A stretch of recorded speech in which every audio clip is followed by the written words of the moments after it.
متاخرين وما عندنا الا 5 دقائق، لكن هذه المره ما بنغلط غلطه قبل امس. Can't have open. The next bus is probably in about 8.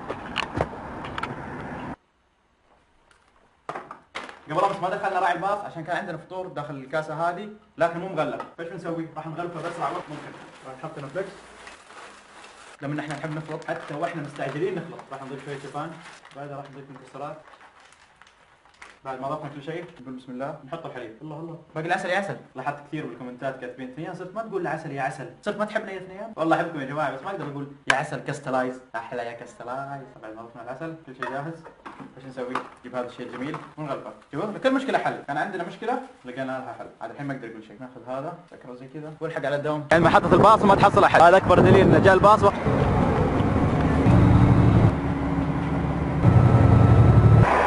عشان هناك قاعد يعدلون الشوارع، راعي الباص وقف هنا، شايف قاعد يقطع من نص الشارع.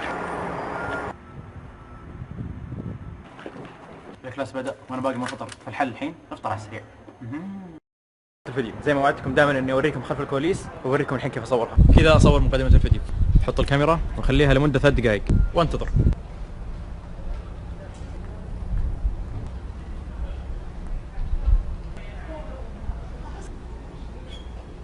كذا يكون انتهى 3 دقائق.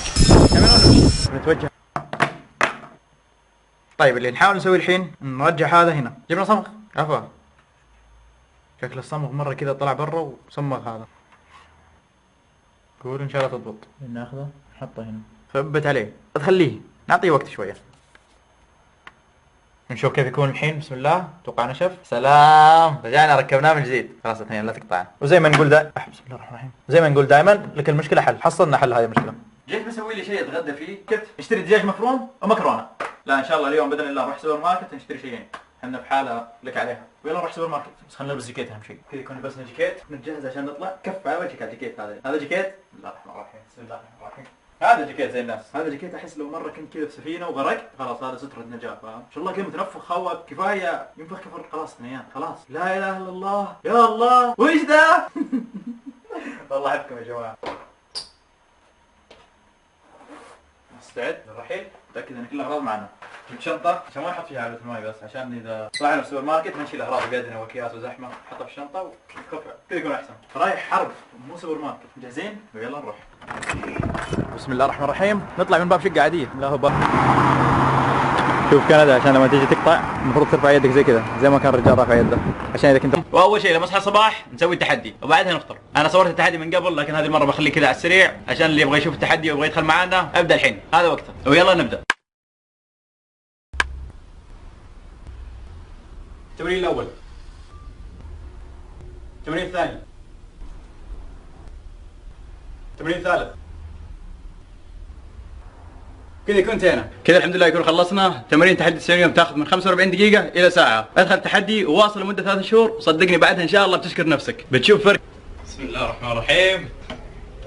لا الله على الفطور. للاشخاص اللي يتمرنون البيض مفيد لهم جدا، لان البيضه الواحده فيها 6 جرام من البروتين وفيها فيتامين اي وفيها دهون صحيه، فهذا احسن شيء. راح نسمي الحين ان شاء الله ونفطر، بس بقول لكم شيء يا جماعه. يا الله يا ثنيان رجعنا القصص قبل الفطور. لا جد هذه المره شيء صراحه شد انتباهي، كل شيء شد انتباه هذا الولد. اذا تذكرون في الاولمبياد انتشرت صوره لهذا الشخص ويقولون انه دب وكيف شارك في الاولمبياد وانه وزنه زايد، وانتشرت صور عنه ويطقطقون عليه. اوه مثلا انت لما تقدم على شغله والشغله ما تناسبك يحطون صورته، لكن الحقيقه ما يعرفون ايش قصه السالفه. كثير للاسف احنا بعض الاحيان نشوف شيء نضحك ونطقطق لكن ما نعرف ايش الحقيقه وما نعرف ايش الاشياء اللي صارت من وراها. مثلا هذا الشخص شارك بالاولمبياد وقبل ما تبدا الاولمبياد بشهرين صار له حادث ومن بعدها ما قدر يتمرن، صار بس جالس في البيت، علشان كذا زاد وزنه وللاسف اسمه موجود ولازم يشارك بالاولمبياد وشارك. وهاي صورته قبل الحادث بشهرين صار زي كذا، ممكن بسبب الاكتئاب كان مكتئب ويبغى يشارك بالاولمبياد ويبغى يفوز او يبغى يقدم شيء، صار ياكل وصار ما يهتم صحته وصار كئيب بس جالس في البيت، لكن شارك وسوى اللي عليه. فاحيانا قبل ما نتكلم على اي شخص اعرف انه مثلا في شيء ما وضح لنا ولا شيء ما شفناه، فنترك كل شخص لحاله، ممكن مشاكلهم لحالهم تكفيهم. طيب يا جماعه حاليا ان شاء الله راح نسميه ونفطر البيض. وهذه صوره لكريستيانو رونالدو مكتوب الموقف هنا، مكتوب فيه انه باقي اذكر لما المدرس قال لي ان كره القدم ما راح تجيب لي شيء اكله. وهنا بجوجل مكتوب ان راتب كريستيانو رونالدو بالسنه ما شاء الله تبارك الله 45 مليون دولار. هذا بس الراتب بالسنه غير الاعلانات غير محل التجاري. يا ساتر ايش صاير؟ ان شاء الله خير يا رب. المهم يا جماعه اللي نستفيد من هذا الموقف انه لا تخلي اي شخص يقول لك انت ما راح تسوي، انت ما راح تصير، انت مو قد هذا الشيء. الشخص نفسه هو اللي يعرف اذا يقدر يسويه ولا لا. يعني اذا شخص قال لك لا انت ما تقدر تسوي هذا الشيء، انت مو قدها، بكيفك بمزاجك، انت تقدر تسويه، انت ما تقدر تسويه، انت تعرف تسويه ولا لا. لان الشخص نفسه يعرف قيمته ويعرف الاشياء اللي يقدر يسويها ولا لا. قريت حكمه عجبتني وكتبتها بتويتر بالضبط تناسب هذا الموقف. اذا كنت تعرف ما هي قيمتك فاذهب وحقق ما تستحقه، لان انت الشخص الوحيد اللي يعرف قيمه نفسه. اي شخص ثاني يقول لك ما راح تسويها ولا انت مو قدها ولا اي شيء، هذا كله كلام فاضي. فايش راح نسوي الحين؟ راح نطبع هذه الحكمه ونعلقها على الجدار. هذه طبعناها وقصيناها وحاليا راح نعلقها على الجدار ان شاء الله. هنا مناسب. حكمه جديده ما كان واضح قبل شوي وحطيناها هنا. للامانه اشكركم من قلب للاشخاص اللي في تويتر. من اكتب اي تغريده هلا تون ارحب منور، والله دائما تسعدوني وكانكم تقولون يا تون احنا معك، فشكرا لكم مليون. حتى الاشخاص والله في الانستغرام على طول من انزل اي صوره هلا ابوي هلا تون هلا والله، يا مرحبا مليون فيكم. طيب يا جماعه راح نوقف هنا الفلوق ونبدا نمنتج باذن الله. بكره باذن الله راح نشوف شخص اغلبكم يعرفه لكن ما طلع ولا مره معي بالفلوقات، طلع بسناب شات، طلع بالانستغرام، طلع بتويتر، وحطينا صورته باحد الفلوقات لكن هو ما كان متواجد. صار لنا سنه تقريبا ما شفناه وبنشوفه بكره ان شاء الله على خير. طيب ايش الحركات هذه يا اثنين؟ بتطير انت؟ طيب يا جماعه من هنا راح ننهي الفلوق. يعطيكم الف عافيه على المشاهده. سؤال اليوم يقول مين تتوقع هذا الشخص؟ اكتبوا تحت في الكومنتات واول شخص يجاوبه صح راح احط تعليقه بالفلوق الجاي. كان معكم اثنين خالد، خليكم دائما سالمين وايجابيين